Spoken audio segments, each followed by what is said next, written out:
মাননীয় প্রধান উপদেষ্টা বারবার বলেছেন যে ফেব্রুয়ারিতে হবে ইনশাআল্লাহ।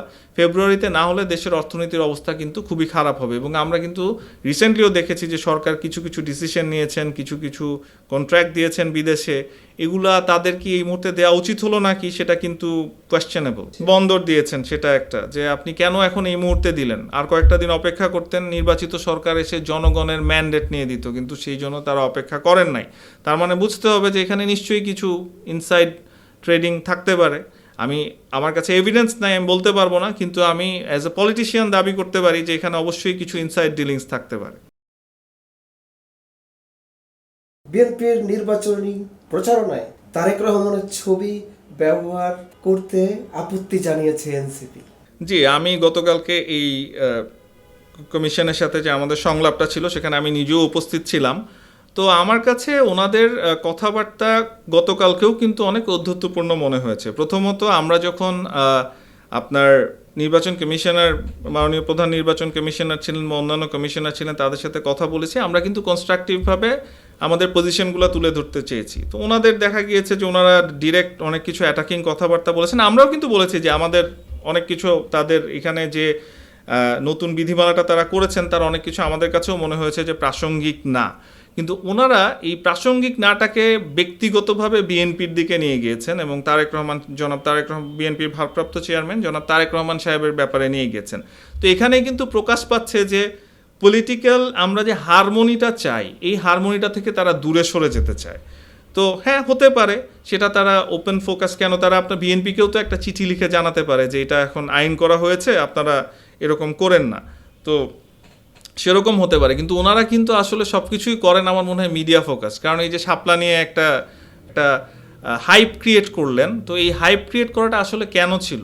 কারণ তারা কোনো ইস্যু পাচ্ছিলেন না কথা বলার, তখন একটা ইস্যু ক্রিয়েট করে জাতির সামনে একটু নিজেদের ফেসে আসতে হবে, সেটা ট্রাই করলেন।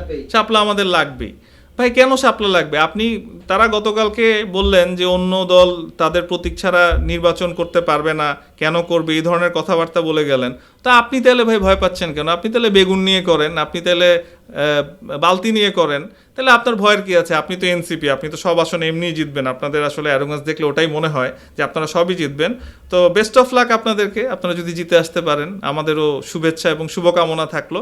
খালি এতটুকুই বলবো যে ভাই একটু ঔদ্ধত্য কমান। হাসনাত আব্দুল্লাহ অনেকেই ওনাকে পছন্দ করে, উনি দাবি তুলেছেন শুধু মত প্রকাশের স্বাধীনতা নয়, দ্বিমত প্রকাশেরও স্বাধীনতা চায়। আপনার বিশ্লেষণ? হাসনাত সাহেবকে নিয়ে আমার বিশ্লেষণ হলো, ওনার একটা জিনিস আমার মনে আছে যে উনি বাংলাদেশ সেনাবাহিনীকে নিয়ে অনেক কথাবার্তা, স্টেটাস দিয়েছিলেন। তো বাংলাদেশ সেনাবাহিনী গত 17 বছর এটাকে অনেকভাবে রাজনীতিকরণ করা হয়েছে। আমরা দেখেছি যে বিডিআর বিদ্রোহের পর সেনাবাহিনীর যারা খুব এফিশিয়েন্ট অফিসার্স ছিলেন তাদেরকে জোরপূর্বক, অনেককে তো মেরেই ফেলা হলো, অনেককে জোরপূর্বক রিটায়ারমেন্ট করে শেখ হাসিনা তার মতো করে আর্মিকে ঢেলে সাজালেন, যেটা তার, আমরা বলতে পারি যে অনেকটা শেখ হাসিনার পালিত সেনাবাহিনী ছিল। সেখান থেকে আমাদের বর্তমান সেনাবাহিনীর চিফ জেনারেল ওয়াকারুজ্জামান, উনি কিন্তু দেশের একটা ক্রান্তি লগ্নে দেশের হাল ধরেন এবং উনি শেখ হাসিনার নির্দেশ অমান্য করে দেশের মানুষের সাথে দাঁড়ান। সেখান থেকে উনি গত 1.5 বছর আমরা দেখেছি উনি অত্যন্ত সংযমের সাথে মোকাবেলা করেছেন। আমি তো ভাই আর্মির মানুষজনকে চিনি, আর্মির যদি আপনি একটা মেজর বা লেফটেন্যান্ট কর্নেল বা কর্নেল লেভেলের একটা মানুষকেও বলেন, তাদেরও কিন্তু এই ধরনের এই অপমানজনক কথাবার্তা হজম করতে ইচ্ছা হচ্ছে না, কিন্তু উপর থেকে কমান্ড অনুযায়ী তারা কিন্তু সম্মানের সাথে তাদেরকে সংযমের সাথে মোকাবেলা করছেন, আমি বলবো ধৈর্য নিয়ে। তো এই যে ইম্যাচুরিটিগুলা, এই জায়গাগুলোতেই কিন্তু হাসনাত সাহেবদের সমস্যা। ওনারা কথাবার্তা বেশি বলেন, ভাই একটু বুঝে বললেই, কারণ আমরা কিন্তু ওই রাজনৈতিক সংস্কৃতিটা থেকে বের হয়ে আসতে চাচ্ছি না। আপনি বলতে পারেন যে অন্যান্য অনেক দলের অনেক নেতারাও অনেক উল্টাপাল্টা ফালতু কথা বলেন, ফালতু কথা বলার কালচার তো আমাদের আওয়ামী লীগ গড়ে দিয়ে গেছে, সেখান থেকে আমরা বের হয়ে আসতে চাই। এখন প্রবলেম হলো কি, যে সব নেতারা একটু ভাইরাল হওয়ার জন্য 2-4টা কথাবার্তা বলতে হবে। তো উনি যেটা বললেন যে মত প্রকাশ করার ক্ষমতা চাই, সাথে দ্বিমত প্রকাশ করার ক্ষমতাও চাই, ভালো কথা। দ্বিমত প্রকাশ করেন, মত প্রকাশ করেন, সবই করেন, কিন্তু সংযমের সাথে করেন এবং শালীনতা বজায় রেখে করেন। অশালীন রাজনীতি ভাই বন্ধ করার সময় এসেছে। আজকে না পারি, আগামীতে ইনশাল্লাহ 2 বছর হোক 5 বছর হোক, এই অশালীন রাজনীতির চর্চা বাংলাদেশে বন্ধ করতে হবে। অনেকেই বলছেন যে বর্তমান অর্থনৈতিক যে পরিস্থিতি তাতে আগামীতে দুর্ভিক্ষ আসতে পারে। অনেক গণমাধ্যমে আসছেন সরকার অনেক ঋণ করেছে। প্রথমত আওয়ামী লীগ সরকার যখন দেশ ছেড়ে চলে যায় তারা কিন্তু দেশের অর্থনীতি ধ্বংস করে গিয়েছিল। তো সেখানে সেই ধ্বংসস্তূপ থেকে আজকে যতদূর এনেছে সরকার তার জন্য তাদেরকে ধন্যবাদ। কিন্তু সরকারের কাছে আমাদের যেটা প্রত্যাশা ছিল, স্পেশালি আমি একটা কথা বলবোই যে আমাদের মাননীয় প্রধান উপদেষ্টা প্রফেসর ডক্টর মোহাম্মদ ইউনূস, উনি কিন্তু অর্থনীতির মাস্টার।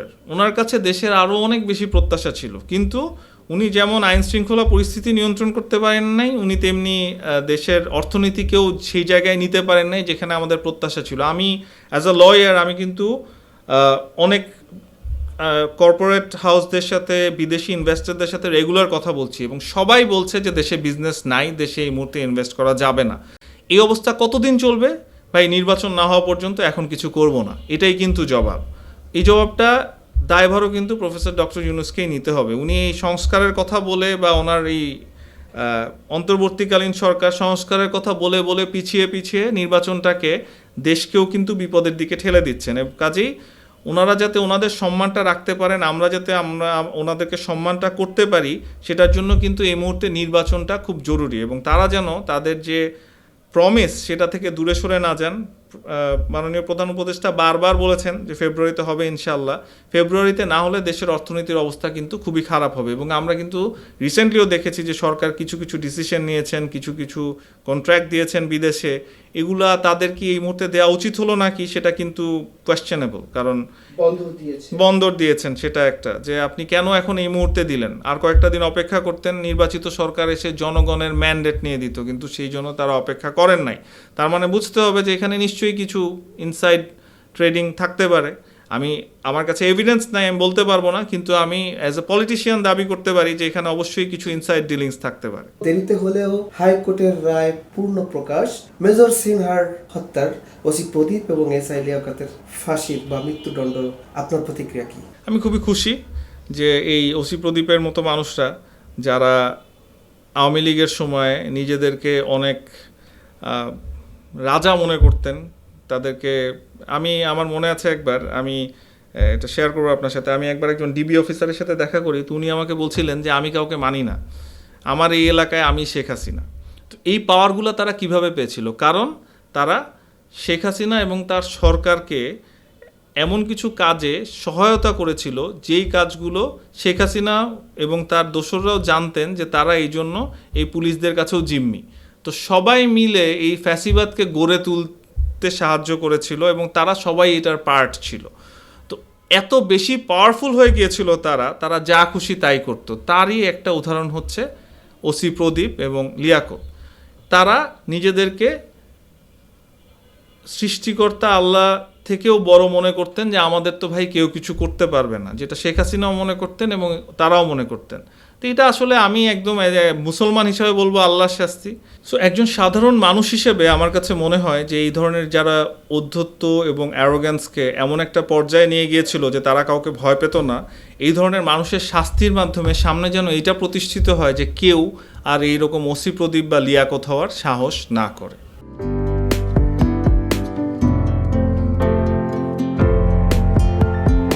পহেলা জানুয়ারি 2025 ইউটিউব জার্নালিজমের অগ্রদূত changetv.press 6 বছর পেরিয়ে পা রাখল গর্বিত আমি অত্যন্ত আনন্দিত হলাম যে চেঞ্জ টিভি আগামী কয়েকদিনের মধ্যেই 6 বছর পূর্ণ করবে। আর হাঁটি হাঁটি পা পা করে চলা শুরু করে এখন সে বেশ দৌড়াদৌড়ি করছে বলা যেতে পারে। ও নামটাও অত্যন্ত বলবো যে সিগনিফিক্যান্ট, যে চেঞ্জ, এই গণঅভ্যুত্থান কিন্তু চেঞ্জ চেয়েছে। সেই হিসেবে তোমার টেলিভিশনের, তোমার এই চ্যানেলের নামের একটা যথেষ্ট মিল পাওয়া যায়। আমার প্রত্যাশা যে এই গণঅভ্যুত্থানের যে প্রত্যাশা, যে আশা আকাঙ্ক্ষা, চেঞ্জ টিভি সেটিকে এগিয়ে নিয়ে যাবে। তোমাকে শুভেচ্ছা চেঞ্জ টিভি যারা সম্পৃক্ত আছেন, যারা কর্মী আছেন, সামনে পেছনে সকলকে আমার শুভেচ্ছা। changetv.press এক ফোঁটা হলুদ নেই। Online TV channel change TV 6 বছর ধরে ওনারা কাজ করে যাচ্ছেন। ইতিমধ্যে জনগণের হৃদয়ে স্থান করে নিয়েছেন। প্রায় 22 লাখ সাবস্ক্রাইবার আছে এর। আর যে কোনো অনুষ্ঠান 10 লাখের মতো মানুষ এটা প্রতিদিন মানুষ দেখে থাকে। আমিও এই চ্যানেল নিয়মিত দেখি। তো চেঞ্জ টিভির পক্ষে আমির মোমিনুল মানিক সাহেবের উপস্থাপনা, প্রশ্নের ধরন, এগুলো জনগণ দেখতে চায়, শুনতে চায়। আমি চেঞ্জ টিভির উত্তরোত্তর সমৃদ্ধি কামনা করছি।